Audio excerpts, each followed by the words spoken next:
সবংয়ে CPIM এর ডেপুটেশনে পুলিশের লাঠিচার্জের ঘটনার প্রতিবাদ জানিয়ে বেলদাতে মিছিল করল সিপিআইএম। বৃহস্পতিবার বিকেলে পশ্চিম মেদিনীপুর জেলার নারায়ণগড় ব্লকের বেলদায় সবংয়ে সিপিআইএম এর ডেপুটেশনে সাধারণ মানুষ ও সিপিআইএম এর নেতাকর্মীদের ওপর পুলিশের লাঠিচার্জের বিরুদ্ধে প্রতিবাদ জানিয়ে বেলদা শহরে মিছিল করল সিপিআইএম এর ক্ষেত মজদুর সংগঠন। এদিন সিপিআইএম এর দলীয় কার্যালয় থেকে এই প্রতিবাদ মিছিল শুরু হয়ে বেলদা শহর পরিক্রমা করে। মিছিল শেষে রাজ্য পুলিশের ওপর ক্ষোভ উগরে দেন উপস্থিত নেতৃত্বরা। এর পাশাপাশি 7 জুলাই নারায়ণগড় ভিডিও অফিসে ডেপুটেশনের ডাক দেওয়া হয়েছে, তার প্রচার চালানো হয়। ক্ষেত মজদুর সংগঠনের এক নেতৃত্ব জানান, সাধারণ মেহনতি মানুষদের জন্য সবং ভিডিও অফিসে ডেপুটেশন দিতে গিয়ে পুলিশের মারে আহত হয়েছেন সাধারণ মানুষ থেকে সিপিআইএম নেতাকর্মীরা। তারই প্রতিবাদ জানিয়ে বেলদা শহরে এই মিছিল।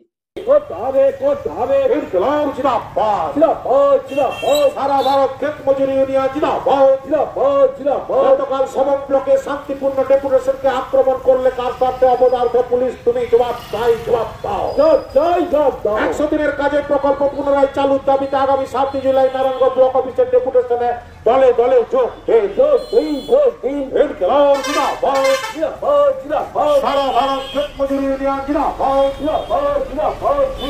গতকাল সবং ব্লকে আমাদের সারা ভারত ক্ষেত মজুর ইউনিয়নের নেতৃত্বে 100 দিনের কাজ পুনরায় চালুর দাবিতে 4 ক ফর্ম ভর্তি করে আবেদনপত্র জমা দিচ্ছিলেন সাধারণ মানুষ সহ আমাদের সদস্যরা।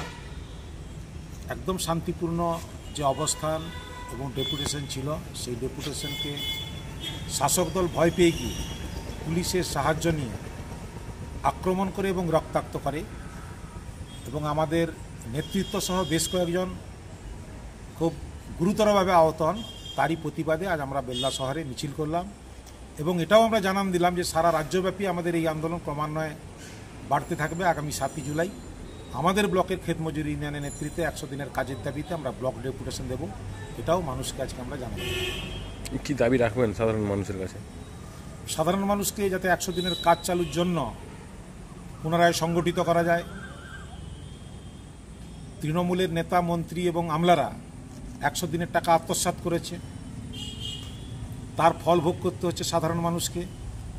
কেন্দ্রের বিজেপি সরকার তারা যারা টাকা আত্মসাৎ করেছে তাদের বিরুদ্ধে কোনো উপযুক্ত ব্যবস্থা না গ্রহণ করে, একজনকেও গ্রেপ্তার না করে পশ্চিমবঙ্গের সাধারণ 100 দিনের কাজের প্রকল্প বন্ধ রেখে সমস্ত সাধারণ মানুষকে বঞ্চিত করছে। এ বিষয়ে মানুষকে আগামী দিনে সচেতন হতে হবে এবং আমাদের এই আন্দোলনে সংগঠিত হওয়ার আবেদন আমি জানাই। শাসক দল তৃণমূল তো বলছে তাদের আন্দোলনের ফলশ্রুতি হাইকোর্ট নির্দেশ দিয়েছে, আগস্ট থেকে কাজ শুরু হবে। মমতা ব্যানার্জি ওই কথা বলেননি, তিনি বলেছেন জনৈক ব্যক্তির আবেদনের পরিপ্রেক্ষিতে সারা ভারত ক্ষেত মজুরি ইউনিয়ন তারা হাইকোর্টে মামলা করেছিলেন। বিকাশ রঞ্জন ভট্টাচার্য তার উকিল ছিলেন।